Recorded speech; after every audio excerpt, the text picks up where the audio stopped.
Richard Beck was here, to be able to share some of his ideas with my friends and to just enjoy sitting at his feet. So I'm going to hand over to Richard now. Signs of Hope. Please welcome Richard Beck.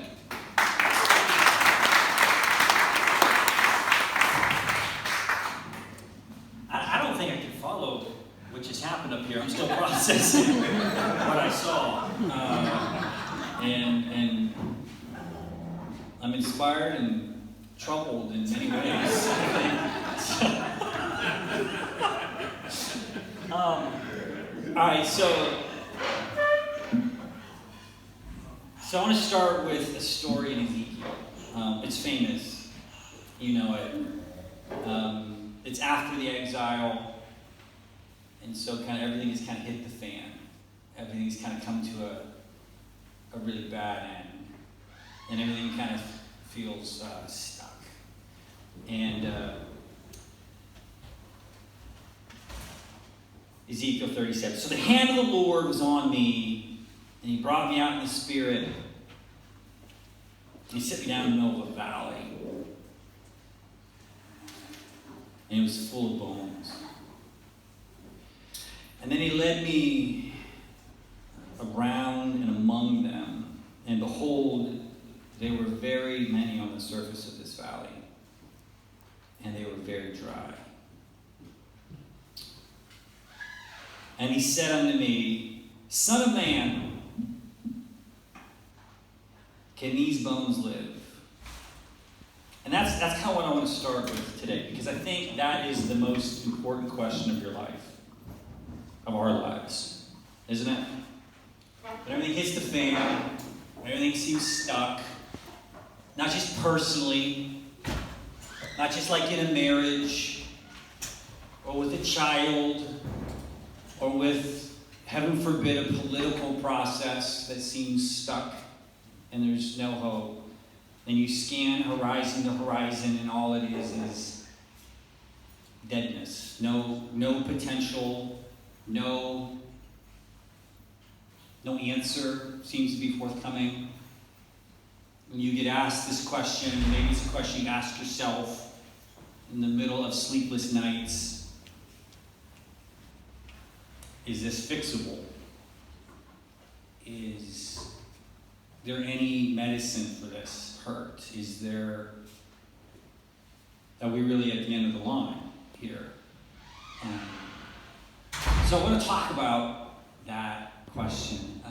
Does anybody know Viktor Frankl, his book Man's Search for Meaning? I'm a psychologist, for those of you who don't know me. And that's why I was so troubled by what I saw earlier. I just had lots of diagnoses going through my mind and trying to find the right one.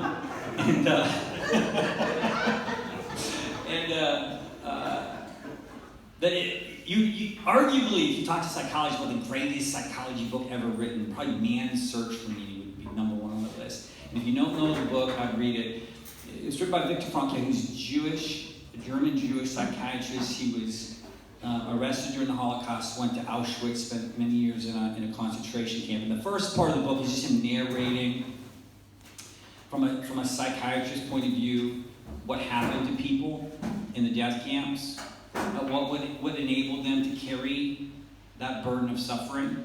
Because if there ever was a valley of dry bones, it was probably Auschwitz. What carries one through all of that? And then he kind of made some observations in the back part of the book. He kind of gives his psychotherapeutic insights from the death camp. And this is one of the things he wrote about hope. Any attempt at fighting the camp's psychopathological influence upon the prisoner, it had to aim at giving them inner strength and pointing them to a future goal to which they could look forward. It is a peculiarity of human beings that we can only live by looking to the future. The prisoner who has lost faith in the future was doomed. With the loss of belief in the future, that prisoner they lost their spiritual hold, He let himself decline. He became subject to the mental and physical decay of the camp. And so woe to him or her who saw no more sense in their life. No aim, no purpose, and therefore no point in carrying on. A prisoner was soon lost. And so tonight, the theme is like looking for hope in a place where it seems like hope is harder and harder to grasp. And I want to kind of give kind of a theological and a psychological diagnosis about why hope seems scarce for us, why we seem increasingly stuck psychologically, interpersonally, politically. And I'm going to argue it's kind of the loss of a religious imagination. We've lost, and if you don't like religion, maybe we've lost a metaphysical imagination. Or minimally tonight, we've lost the capacity for surprise. And we'll talk about perhaps the psychology of surprise, the psychology of kind of hope. And so, just some charts from America and the UK about the loss of a religious imagination, an increasingly secular imagination. I want to describe what that imagination is like. And although it kind of seems like it's ascendant and winning, I also want to say that imagination increasingly hurts. So I want to kind of map the terrain of the pain of our world today. And I want to do it by talking about Scooby-Doo. Does everybody know Scooby-Doo? Have you guys seen Scooby-Doo? So how I want to,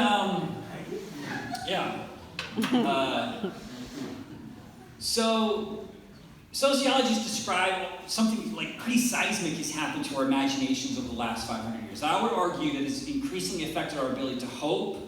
Mark earlier talked about our ability to imagine some things, our ability for surprise. And it's this journey from disenchantment, from enchantment to disenchantment. And by enchantment, 500 years ago, what was the world like? Right? You believed in God. And that wasn't even a choice. Right? Like you were born into that.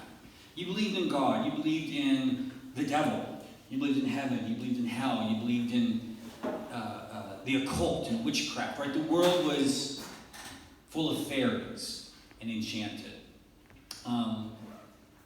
And then over 500 years, we've increasingly lost that kind of imagination. The world's become disenchanted. We are secular now. We don't believe in fairies. And we don't believe in God. And it's kind of like the 30-minute journey in a Scooby-Doo episode. Do y'all remember how a Scooby-Doo episode starts? Classic ones? When Scooby and the gang show up at a town, what's going on? What's the plot? There's some sort of spooky ghost or goblin, right? Right? Mystery, yeah. Some mystery, right? It begins in enchanted. Right? Scooby-Doo begins as an enchanted space. And then over 30 minutes, what happens? The gang gets a little skeptical, kind of think some shenanigans are going on, and they end up trapping the ghost. It's not a ghost. They rip the mask off, and it's like Mr. Jenkins, the greedy banker. Right? And so we begin with a spooky story, and we end with a story of just, human beings doing bad things. Still bad, but it's a disenchanted bad. It's a bad that we do. There's no need to think of an enchanted overlay about what's going on. We're too scientific for that. And so it kind of looks like this. If you wanted to think about what has happened to our imagination, this is what the world was like 500 years ago. We lived on a horizontal domain, the political, human, relational domain. Earth, right? Our relationships with each other are the horizontal. And then, yet, we lived in a sacred canopy. There was a transcendent dimension. But over the last 500 years, we've seen that transcendent dimension collapse. Skepticism, doubt, nobody believes it anymore. The rise of atheism and agnosticism. And pretty much today, for many of us, that's where we are. We're disenchanted. All there is just human actors. I'm going to argue that this is one of the reasons why we feel a bit stuck. Because the answers have to come from us, and looking around the room, we have the answers to solve the problems of the world, right? We feel a little limited in our resources. Well, why did this happen? Let me go quickly through 3 reasons why this might happen.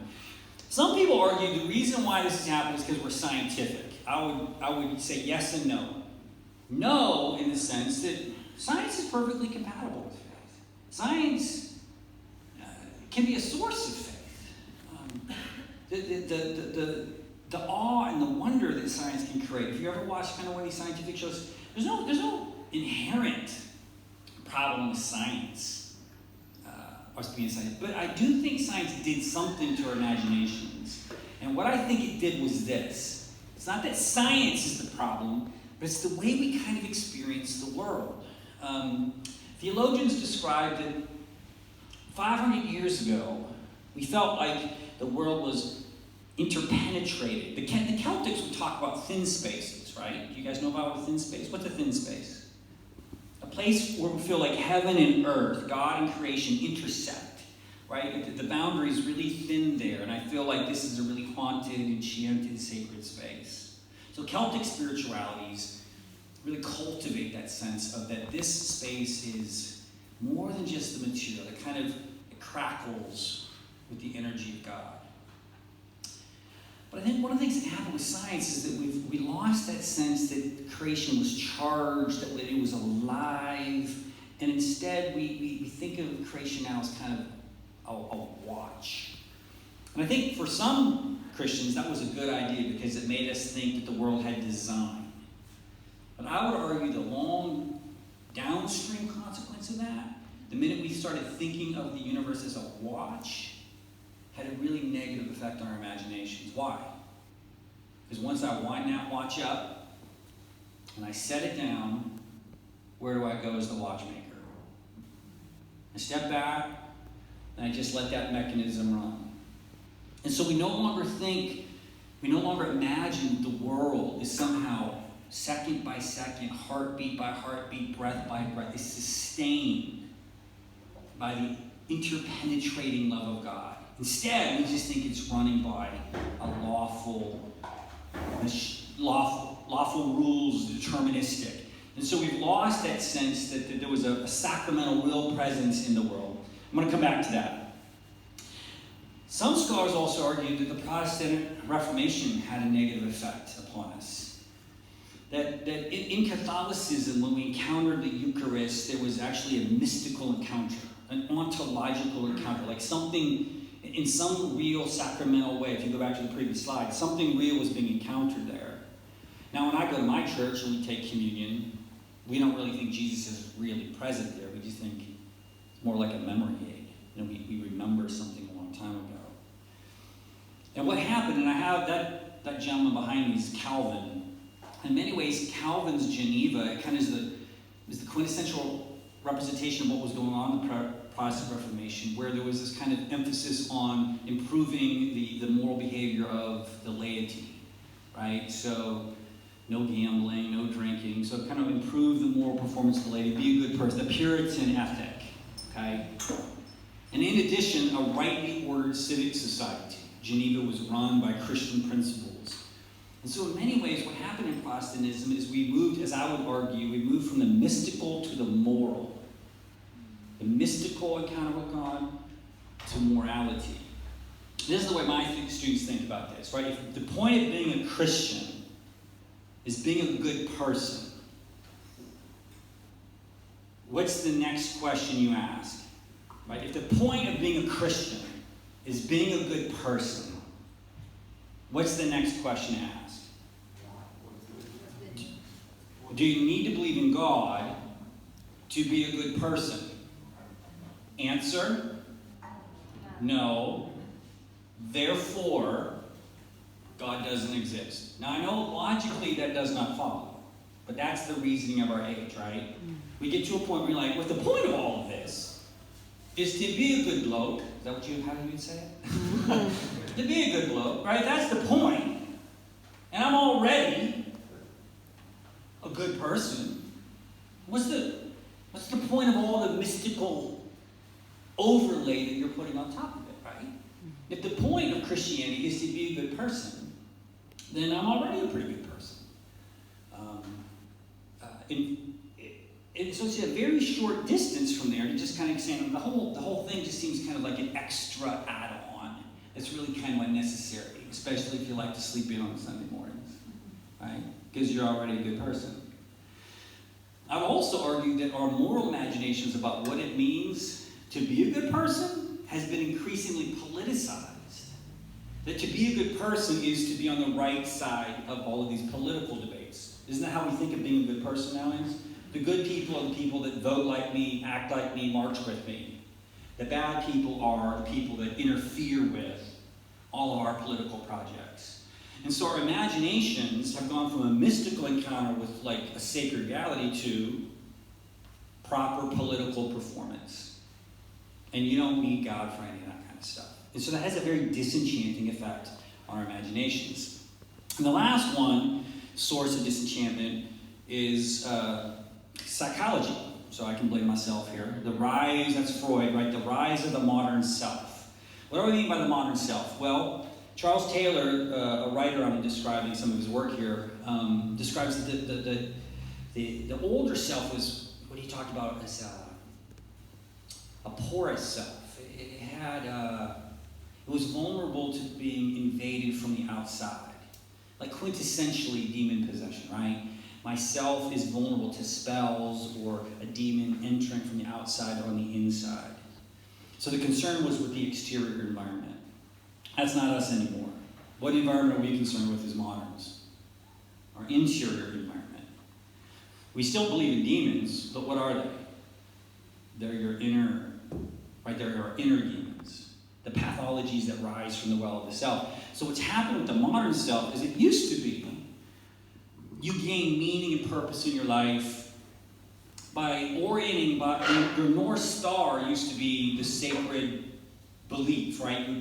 The will of God. You would line up, that was your compass. You'd line yourself up, follow that North Star, and that's how you would achieve meaning. Well, if that's gone, right, if you don't, there isn't a sacred dimension anymore, how do you navigate your life? How do you achieve meaning? Well, instead of going up, you go to your therapist or your psychotherapist. Or Oprah, or right? You're gonna go inside yourself, and you're gonna locate your true self, whoever that person is, your authentic self. Once you find that person, you're true to that person. We call that authenticity. I'm true to that person, and being true to myself. That's how I achieve some sort of texture in my life, okay? The modern self. I'm going to jump ahead here a little bit, but like, how's that working for you? This is what I tell my students, like, try to find your true self. And I'm like, I have looked at my true self. Not a fan. I've gone into myself, and I'm like, yeah, I don't like that guy, you know. I was my son's graduation commencement speaker, you know, so in the United States, we do a commencement for the high school. It would be your secondary school, something like that. Mm-hmm. We do a commencement. So, you know, you try to breathe positivity into these young people about their future.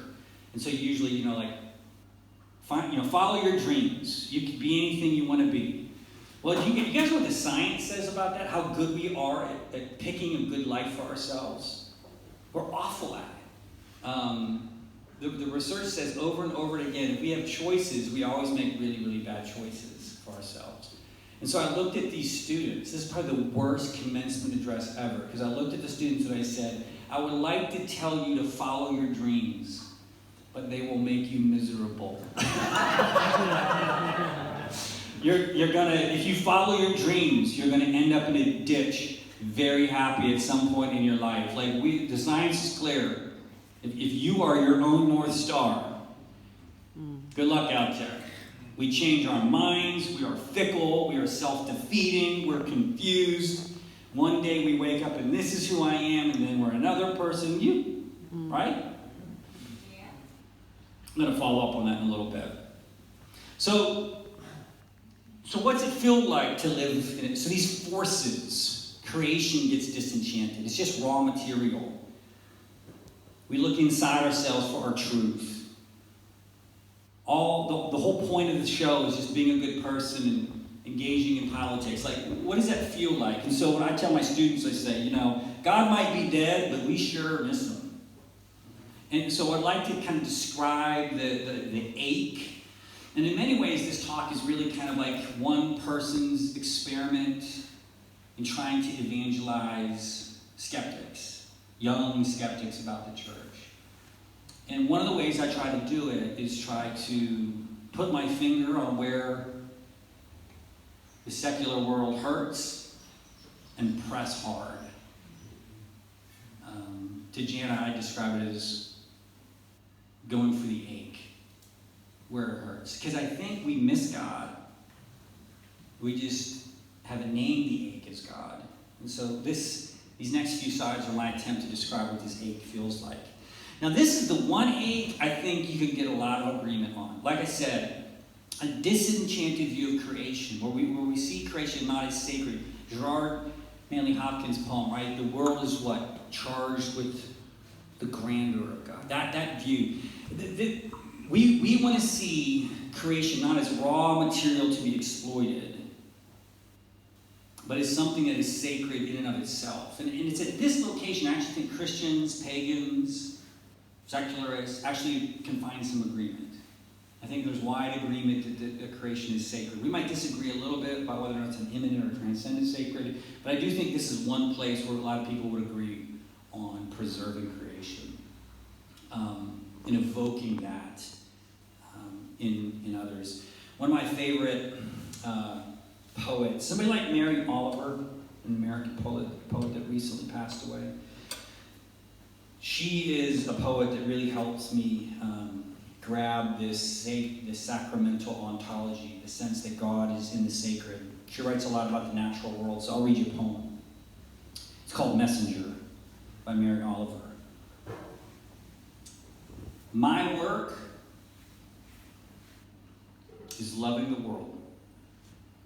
Here the sunflowers, and there the hummingbird, equal seekers of sweetness. Here the quickening yeast, and there the blue plums. And here the clam, deep in the speckled sand. Are my boots old, and is my coat torn? I am no longer young and still not half perfect. So let me keep my mind on what matters, which is my work, which is mostly standing still and learning to be astonished. The Phoebe, the Delphium, the sheep in the pasture, which is mostly rejoicing, since all the ingredients are here, which is gratitude, to be given a mind and a heart and these body clothes, and a mouth which to give shouts of joy to the moth, and to the wren, and to the sleepy dug-up clam, telling them all over and over how it is that we will live forever. I love that poem. I love that phrase. Let me keep my mind on my work, which is mostly standing still and being astonished. So we ache when we see the world exploited in this way, and I think there's a lot of common agreement about this one. Here's another one. Moving from a hallowed or holy experience to something that is more hollow. Here's the thing. Even if you don't believe in God, we need to add for lack of a better word, a sacred texture to our life. And you notice it in important moments, like a marriage, we hallow it. We might even do it in a church. I know atheists that actually will hire a priest to do it. I don't know why. They don't believe in it, but they want to add a little sacramental, sacred texture to it, right? Because it's this. You just don't want to go to a place and sign a contract. It's holy. It's hallowed. And so we try to create a little ritual. Upon death, I have a friend in Brighton, works in the funeral industry.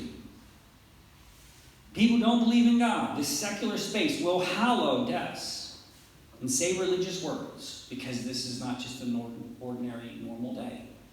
At sites of tragedy and loss, what will we do? This godless, secular world, what will we do? We show up and create shrines of flowers and candles. And we have moments of silence. Why? Right? Nobody's listening. The universe doesn't care. But there is an ache in us that says that no, this needs to be because what does holy mean? It needs to do what? To set something apart, right? We need something. We can't have everything just be reduced to the ordinary and the mundane. And think about prayer. So I have students, they have doubts about prayer, like is prayer magic? And some of us in the room have very enchanted views of prayer. Prayer does things. The Spirit moves. Its healings happen. And yet there's a lot of people that are skeptics and like, I don't see this. We have a very disenchanted view of prayer, and we have questions about it. We get stuck on that. And I tell my students that I don't have the answers about whether or not prayer works or not, or whether or not prayer is God listens to prayer. Like I can't. It's hard to answer that question in this secular age. I said, I'm going to tell you what though. Somebody's probably sat with you in deep pain and shared some loss or some tragedy. And upon parting from that person, because this conversation is different from every other conversation, right? This is not a casual chit-chat in the office. They shared something deep and painful, and you're about to part ways. And I know atheists who have said, what? I will pray for you, even though they don't even believe it. Because the language of the holy is the only thing that matches what happened in that moment. Right? Because to have somebody share this great grief and say, oh, think of you. It doesn't seem to match what has happened. Oh, what? And so people will say, I will pray. Prayer is a sacred hallowing over our pain. And so I just want to suggest that this need to create ritual and sacred spaces is just one of the holes that's been left in a secular world. Shallow. We get dissatisfied. Mark was talking about this earlier, but we just get increasingly dissatisfied with a consumeristic existence. Remember what I read about hope? Like, humans are future-oriented creatures. We need to leave for something tomorrow, okay? But if you don't believe in anything calling you forward, what's the only thing that you're living for? The next bank holiday, right? The next soccer match. I'm trying to be local here. Is that right? Oh, sorry, that was very not local, right? The next football game, right? And I would say this is exactly where capitalism wants you. Godless and consuming. Right? Godless, why? Because they will create the thing that will pull you to tomorrow. Right? They will create the product or the movie release or the vacation or right? They will give you a future. But after a while, if you've been around, people start, now my college students, my university students, they don't notice this, but I'm like, living for this next thing, this next vacation, this next fun thing, it's fine when you're 20. But I'm going to show up when you're 40. And you're going to look around and kind of go like, is this it? Like is there anything bigger or more compelling about life? And so we start feeling that ache that our world has become really thinned out, fragile. We go back to the idea of meaning. So I go into my true self and I narrate my story. This is the story, this is the trajectory that will give my life meaning. Well, how many of you have got the life you planned? right? So again, this is the world's worst commencement address. So I told these students, I go, here's the thing, I want to tell you to follow your dreams, but not only are you going to choose badly, even if you choose well, it ain't going to happen. Something's going to happen. Something's going to knock you sideways. And I don't know what it is. I don't know if it's going to be the phone call in the middle of the night. I don't know if it's the pregnancy test that comes back and your child has special needs. I don't know if it is the catastrophic failure to get the degree or to get laid off or to get sat down and say, honey, we're getting a divorce. I don't know what the thing coming down the railroad tracks is for us. And some of you have faced those multiple times. But we feel in our lives that the story that gives our life meaning is really, really fragile. And a lot of people that end up in therapy are there for precisely that reason. I don't know what my life means anymore because of this. The dream I had is different from the life that I got. Going back to Jana's, for those of you that are host, the yes and, right? The offer that life gave me is something that I wasn't expecting or didn't want.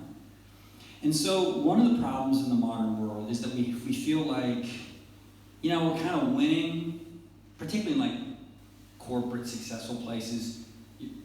The ethic is to win. You know, and that's great. You're winning until you're not. And then you got to pick up the pieces. But it's hard to do that when, again, all you have is yourself. More on that in a minute. Neurosis. We go down into ourselves and we live true to ourselves. And so we achieve a sense of self-esteem if we've been able to kind of hit the marks of whatever metric of success that we have. And so the heart of mental health and modernity is what? You're supposed to have what? Good self-esteem. Isn't that right? Somehow we can instill in each other good self-esteem. That'll be the bedrock of your mental well-being. And I stood before a large auditorium of psychologists this last spring and shared with them my opinion that that's a trap. Self-esteem is a trap. It's because isn't it a bit paradoxical? How many of you have tried the chicken and egg problem of self-esteem? You feel like a piece of trash. And somehow I'm supposed to kind of conjure up out of this trash a good feeling about myself. But where does that come from? You know? That's my problem. I don't have self-esteem. Well, you should just esteem yourself better. Like, why? I'm trash. Do you get my problem? My point here? Like it's and you know how stubborn that is. How many of you have tried to speak self-esteem into another human being? And how many of you tried to speak self-esteem into a child, a spouse, a co-worker, a friend? How many of you tried to do it? How successful were you? Not a big success rate trying to speak self-esteem to the person because they just look at you like, well, of course you'd say that. You're my mom. You're supposed to say that. And so you end up in therapy. And you're like, you know, you get paid to do this. How can I trust? Deep in your mind, you're like, can I trust them? Like,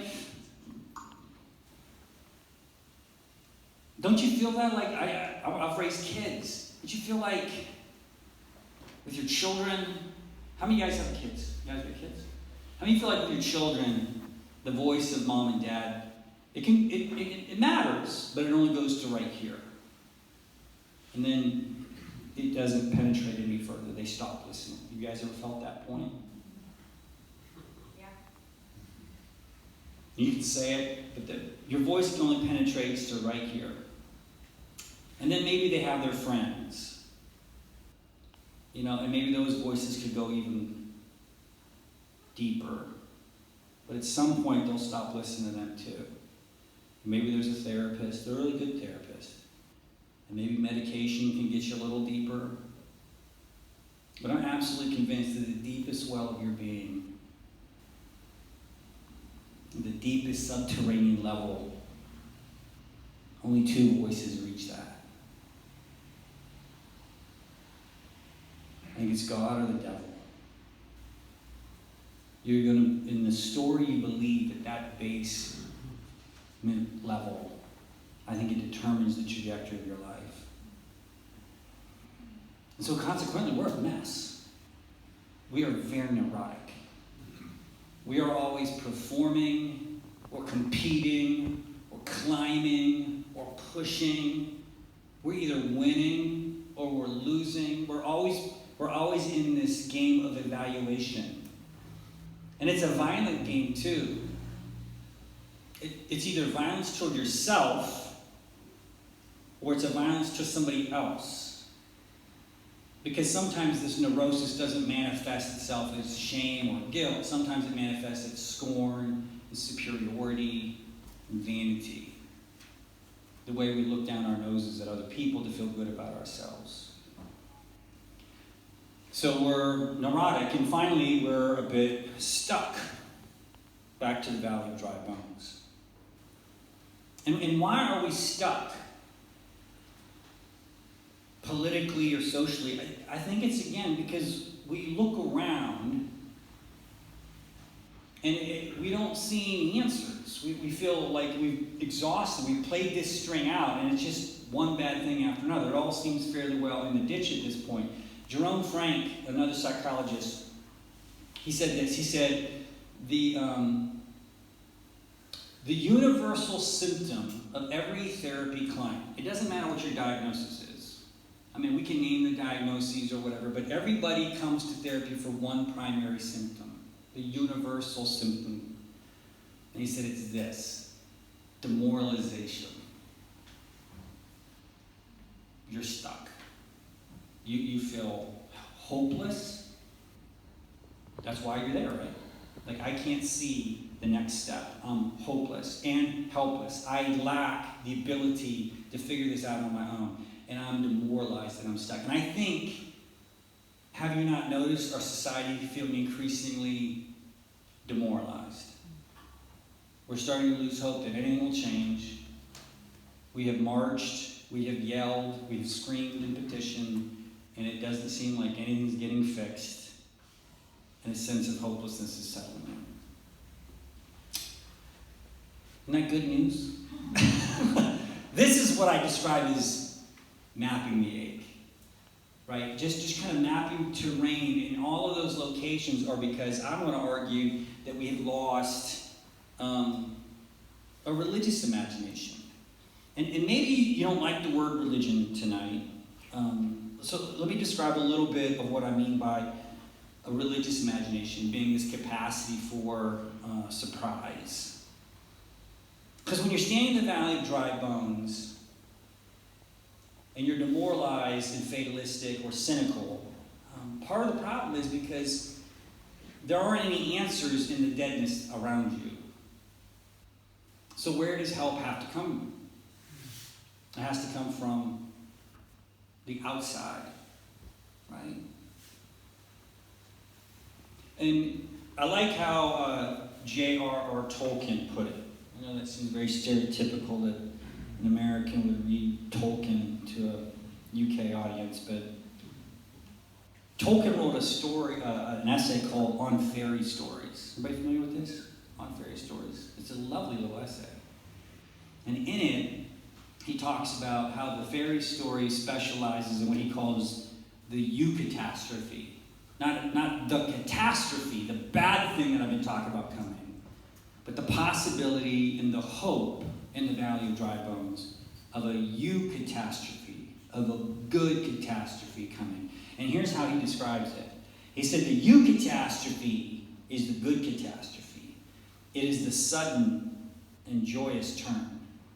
It is a sudden and a miraculous grace, never to be counted on to occur. The eucatastrophe, it doesn't deny the existence of the catastrophe, of sorrow and failure, right? It's not wishful thinking. It doesn't deny that. But because those things are the possibility, and they create the necessity for the joy of deliverance. It's the backdrop. It's the valley of dry bones. The eucatastrophe denies, follow it, universal final defeat. The eucatastrophe defies the valley of dry bones. Universal final defeat. And insofar as it is good news, it gives you a fleeting glimpse of joy. Joy beyond the walls of the world, as poignant as grief. Joy beyond where? The walls of the world. Something from outside the valley of dry bones. The possibility of something coming right. A capacity for surprise. To believe that something could breathe life into this deadness. That ability to believe that is what I'm describing as the religious imagination.